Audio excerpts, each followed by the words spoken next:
السلام علیکم۔ Informative word میں آپ سب کو خوش آمدید۔ دوستو، آج کی اس ویڈیو میں مظالم فرعون سے لے کر پیدائش حضرت موسیٰ تک کا سفر بیان کریں گے۔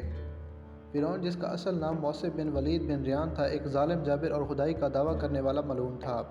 ایک دفعہ سفر پر نکلا تو راستے میں اس کا سامنا ہامون سے ہوا۔ دونوں کی دوستی ہوئی اور گہری ہوتی گئی۔ سفر جاری رہا اور وہ دونوں ملک کے مصر میں پہنچے۔ مصر میں پہنچنے کے بعد انہوں نے آگے کا ارادہ ترک کر دیا۔ فرعون کے دل میں خدائی کا شوق پیدا ہوا تو اپنے دوست ہامون سے اس بات کا تذکرہ کیا اور پھر اسی ہی کے مشورے سے لوگوں کی نظر میں اچھا بننے کے لیے اس نے لوگوں کی مدد کرنا شروع کر دی۔ ملک مصر کے بادشاہ سے دروغی مقبرہ کی ملازمت کی۔ کرشمہ قدرت، اسی سال وبائی مرض پھیلنے کی وجہ سے ہزاروں لوگ اپنی جانوں سے گئے۔ ظالم فرعون نے ہر لاش کے بدلے 1 دینار سونے کا لینا شروع کر دیا۔ اس طرح اس نے بہت سے پیسے جمع کیے۔ بادشاہ مصر نے اس پیسے کے عوض اسے پورے شہر کی دروگی دے ڈالی۔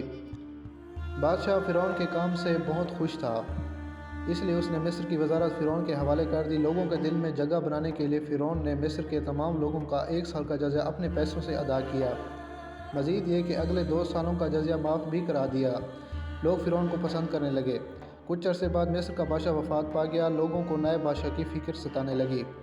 تمام لوگ دربار میں اکٹھے ہوئے۔ چونکہ بادشاہ کی کوئی اولاد نہیں تھی، چنانچہ فرعون کو بادشاہ بنانے پر کسی نے بھی اعتراض نہ کیا۔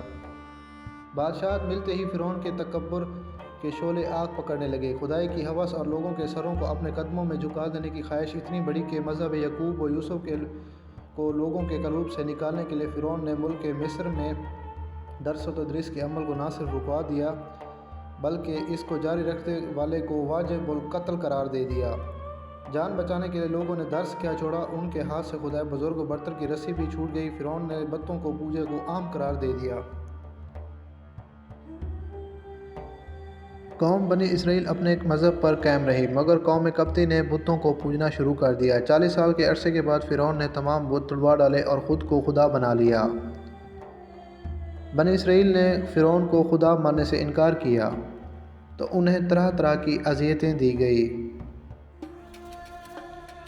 جبکہ دوسری جانب قوم قبطی کو اعلیٰ مراد سے نوازا گیا۔ اللہ تعالیٰ نے بنی اسرائیل کو یہ خوشخبری سنا دی کہ انہی میں سے ایک ایسا شخص پیدا ہو جائے گا جو فرعون کے مظالم کے خلاف کھڑا ہوگا اور مصر کو فرعون سے نجات دلائے گا۔ ادھر فرعون خواب دیکھتا ہے کہ 2 درخت عالم بالا میں گئے اور پھر سارا عالم ان کے زیر سایہ ہو گیا۔ صبح ہوئی تو فرعون نے سبھی حکیموں، دانشوروں اور جادوگروں کو بلایا اور ان سے اپنے خواب کی تعبیر پوچھی، تو سب نے خواب کی تعبیر یہ بتائی کہ قوم بنی اسرائیل سے ایک ایسا شخص پیدا ہوگا جو تمہاری حکومت کا خاتمہ کر دے گا، جو تمہاری مملکت میں ایک خدا کا پیغام لائے گا۔ فرعون نے خواب کی تعبیر سنی تو اسے اپنا تخت و تاج ہاتھ سے نکلتا دکھائی دیا۔ خدائی کا دعوے دار خود کا مذاق بننے سے خوف کھاتا تھا۔ ظلم کی چکی نے پھر سے چلنا شروع کیا۔ فرعون کے حکم سے بنی اسرائیل کے ہاں پیدا ہونے والا ہر نومولود موت کے گھاٹ اتارا گیا۔ لوگوں کی آہیں فرعون کے تخت تک نہ پہنچ پائی تھی، مگر ان کی آہوں نے عرش کا دروازہ کھٹکھٹا دیا۔ حضرت ابو ہریرہ سے روایت ہے کہ نبی پاک صلی اللہ علیہ وسلم نے ارشاد فرمایا، مظلوم کی بد دعا جو ظالم کے حق میں ہو بادلوں کے اوپر اٹھا لی جاتی ہے، آسمانوں کے دروازے اس دعا کے لیے کھول دیے جاتے ہیں اور اللہ تعالیٰ فرماتا ہے میں تیری امداد ضرور کروں گا اگرچہ کچھ تاخیر ہو۔ رحم خداوندی جوش میں آئی اور آسمان زمین نے دیکھا کہ فرعون کے غلام عمران کے گھر اللہ کا نور چمکا۔ معبود پر حق کی جیت ہوئی۔ حضرت موسیٰ نے ملک مصر میں آنکھ کھولی، کل کائنات نے دیکھا کہ حق کی جیت ہوئی اور باطل کو شکست ہوئی۔ دوستو، اگر آپ کو ہماری یہ ویڈیو اچھی لگی تو ہمارے چینل کو سبسکرائب کر دیجیے گا۔ مزید ایسی معلوماتی ویڈیو دیکھنے کے لیے ہمارے ساتھ رہیے۔